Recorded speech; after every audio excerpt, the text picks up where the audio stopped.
ദൈവതിരുനാമത്തിന് മഹത്വമുണ്ടായിരിക്കട്ടെ.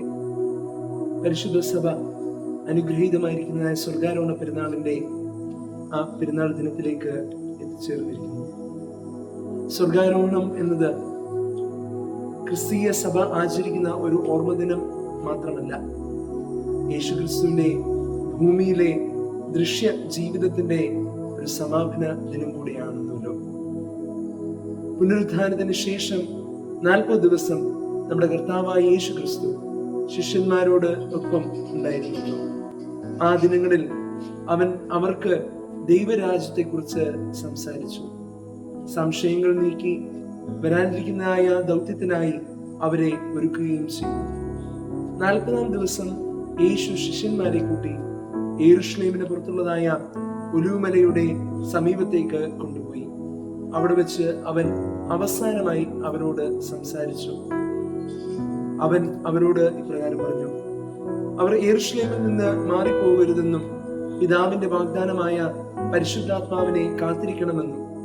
അപ്പോൾ ശിഷ്യന്മാർ അവനോട് ചോദിച്ചു: കർത്താവേ, ഈ കാലത്താണോ നീ ഇസ്രായേലിന് രാജ്യത്വം പുനഃസ്ഥാപിക്കുന്നത്?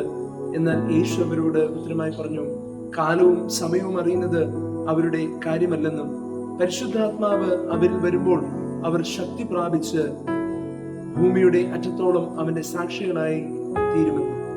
അതിനുശേഷം ശിഷ്യന്മാർ നോക്കി നിൽക്കെ യേശു അവരെ അനുഗ്രഹിച്ചുകൊണ്ട് ഭൂമിയിൽ നിന്ന് മുകളിലേക്ക് ഉയർന്നു. അവൻ പതുക്കെ ആകാശത്തിലേക്ക് ഉയർന്നപ്പോൾ ഒരു മേഘം അവനെ അവരുടെ കണ്ണുകൾക്ക് മുന്നിൽ മറച്ചു. അവർ ആകാശത്തേക്ക് നോക്കി നിൽക്കുമ്പോൾ വെള്ളവസ്ത്രം ധരിച്ച 2 ദൂതന്മാർ അവരോട് പറഞ്ഞു: ഗലീലിയരെ, നിങ്ങൾ എന്തിനാണ് ആകാശത്തിലേക്ക് നോക്കി നിൽക്കുന്നത്? നിങ്ങളിൽ നിന്ന് സ്വർഗത്തിലേക്ക് എടുത്തുപോയ യേശു, നിങ്ങൾ അവനെ സ്വർഗത്തിലേക്ക് പോകുന്നത് പോലെ തന്നെ വീണ്ടും വരും. ഈ സംഭവത്തിന് ശേഷം ശിഷ്യന്മാർ വലിയ ദുഃഖത്തിലോ ഭയത്തിലോ ആയിരുന്നില്ല. അവർ യെരൂശലേമിലേക്ക് തിരിച്ചു വന്നു. ബൈബിൾ പറയുന്നു, അവർ സന്തോഷത്തോടെ ദൈവത്തെ സ്തുതിച്ചുകൊണ്ട് പ്രാർത്ഥനയിൽ തുടരുകയായിരുന്നു. അവർക്ക് അറിയാമായിരുന്നു യേശു അവരെ ഉപേക്ഷിച്ചില്ല എന്നും അവന്റെ വാഗ്ദാനം ഉടൻ നിറവേറും എന്നും. കുറച്ച് ദിവസങ്ങൾക്കുള്ളിൽ തന്നെ പെന്തക്കോസ്ത് ദിനം വരുന്ന സമയം പരിശുദ്ധാത്മാവ് അവരിൽ ഇറങ്ങി സഭയുടെ ദൗത്യ ജീവിതം ആരംഭിച്ചു. അതുകൊണ്ട് സ്വർഗാരോഹണം എന്നത് യേശു എന്നതായ കഥയല്ല. അവൻ തന്റെ ഭൂമിയിലെ ദൗത്യം പൂർത്തിയാക്കി പിതാവിന്റെ അടുക്കലേക്ക് മടങ്ങിയ അവർ കഥയാണ്. അവൻ അവരെ വിട്ടുപോയപ്പോൾ അവരെ ശൂന്യതയിൽ ഉപേക്ഷിച്ചില്ല, മറിച്ച് ഒരു വലിയ ഉത്തരവാദിത്വത്തോടും പ്രത്യാശയും നൽകിക്കൊണ്ട് അവരെ ഈ ഭൂമിയിൽ തീർക്കുകയാണ്.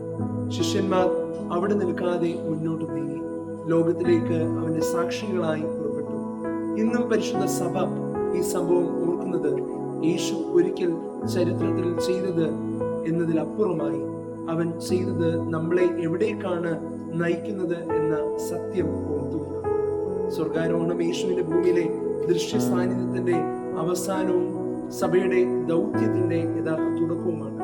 അതെ, ഇന്നും അവൻ ജീവിക്കുന്നു, നമ്മുടെ ഹൃദയങ്ങളിൽ നമ്മിൽ ജീവിക്കുന്നു.